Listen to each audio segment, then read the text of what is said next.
Cooper Farr, the Director of Conservation at Tracy Aviary, and we're here to talk about the benefits and the negative impacts of drones on wildlife. Remember, there's a difference between scientific, commercial, and recreational uses of drones.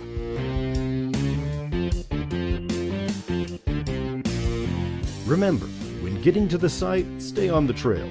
Use GPS and know your path.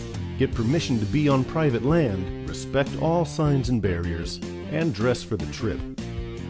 Watching wildlife in their natural habitat can be a great way to promote conservation and care for animals and their environment. But irresponsible drone usage can disturb animals, destroy important habitats, and result in injury to both wildlife and people. Here are some reasons why it is important to know the regulations regarding drone usage and wildlife. Flying drones near or directly over wildlife can lead to stress that may cause significant harm and even death. Pursuit, harassment, or an intentional disturbance of wildlife during breeding, nesting, rearing of young, or other critical life history functions is not allowed unless approved as research or management.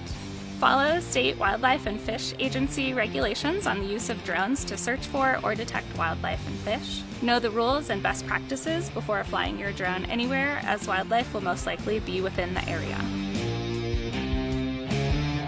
You might be wondering how a drone can affect wildlife. Noise impact. When a drone is flying overhead, the first thing we may notice is the annoying sound. This is also true for wildlife. Design and color. Animals that have aerial predators may be impacted by the color or wing design of a drone. Altitude and approach. When flying low, there may be more disturbance to an individual or group of animals than flying at a higher altitude. The number one guideline you should adopt in a drone flight plan is to take the precautionary approach and avoid flying a drone in the vicinity of animals, and always avoid flying directly over wildlife. Always keep your drone in your sightline. Check your equipment before each flight, have a flight plan, and stick to it.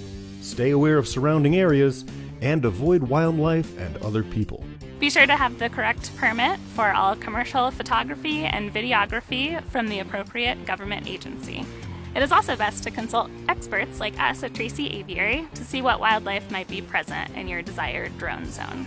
And remember, recreational drone usage is prohibited in certain locations, including national parks, wilderness areas, and some state parks.